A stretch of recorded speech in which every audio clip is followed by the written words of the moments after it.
Hello and welcome to another episode of For the Glory, an athlete empowerment production series brought to you by the Wattle Nest.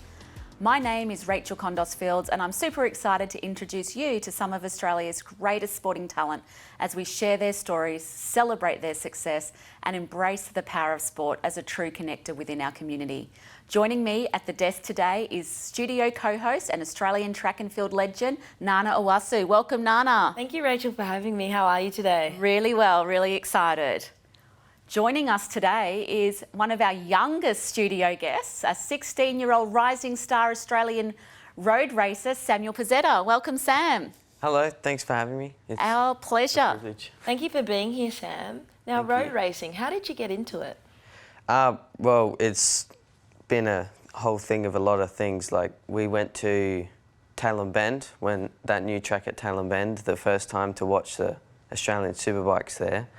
And I just saw it the first time, and that's when I just started, like, I was like, whoa, I really want to do this. Seeing the bikes come down so fast down the straight, it was really, really cool. So, yeah, then we kind of just got into it from there, started, like, doing state rounds, and then, well, trying to get into contact to people to do state rounds and just track days and stuff.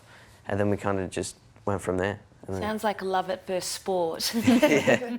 Now, you are only 16 and you're an elite athlete. How do you balance that with school?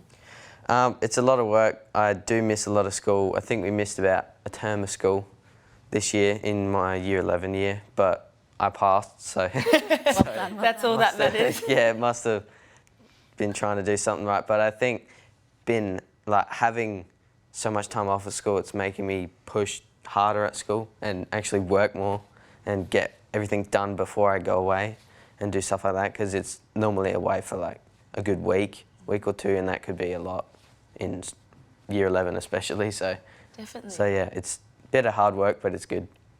I'm hoping my daughters don't hear this and use that as an excuse for an extra long holiday, but thanks, Sam, for sharing.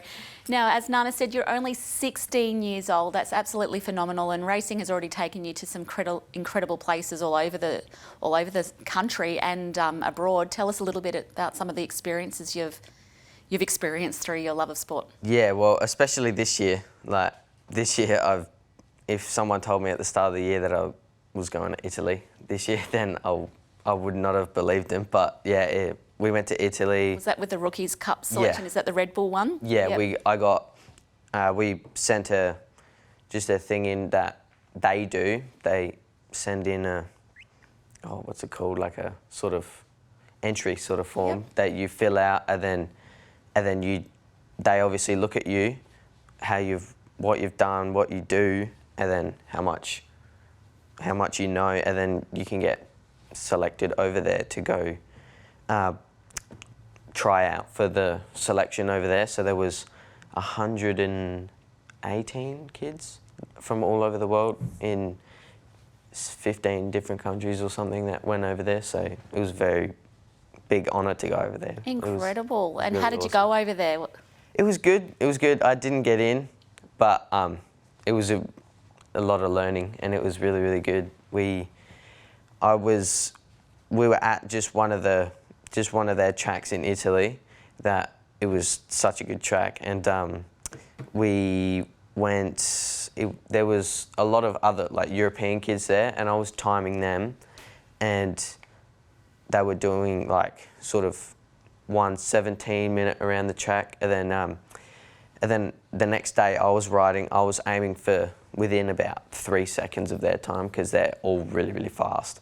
So, and I ended up getting within a second of them at the track that they've been at before and ridden those bikes before, which was really, really just shocking to me. I thought I was gonna be really, really like far back, but I was quite up there, which that's a very big positive, and I did learn a lot while I was over there, which was You should cool. have great confidence that you are one of the next superstars in the sport.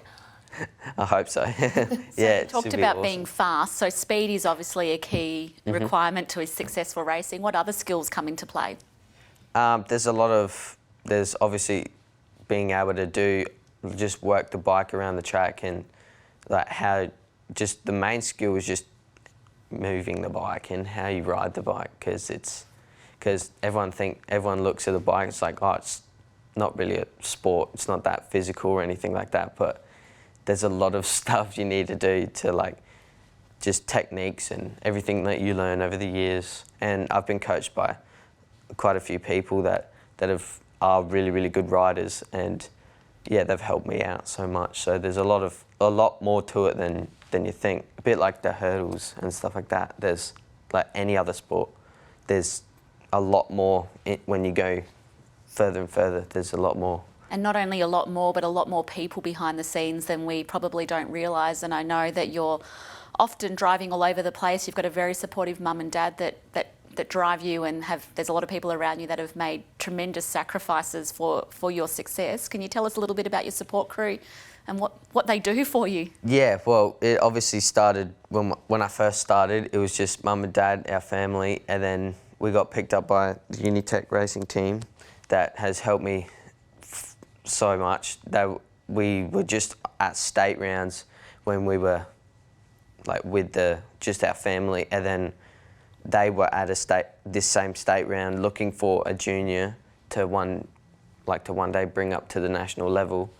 And then yeah, I was obviously there. I was riding my 150, the smaller bike, and then yeah, the next year I went with them, and they've just been awesome, and it's just been great. And when you're not riding, what sport do you like to watch, and who are some of your sporting heroes? Well, when I'm not riding, I'm watching people ride. Like MotoGP, World Superbikes, any of that. And then I do like all the other stuff, like normal footy, footy. I did play tennis, did play cricket, so I like most sports. They're all really good, so I just like everything really. It's good. So is road racing a full-time sport in the sense that you don't have an off-season? Like, how do you structure your year of competition and training? I feel like it's a lot more of a year-round sport than something like footy.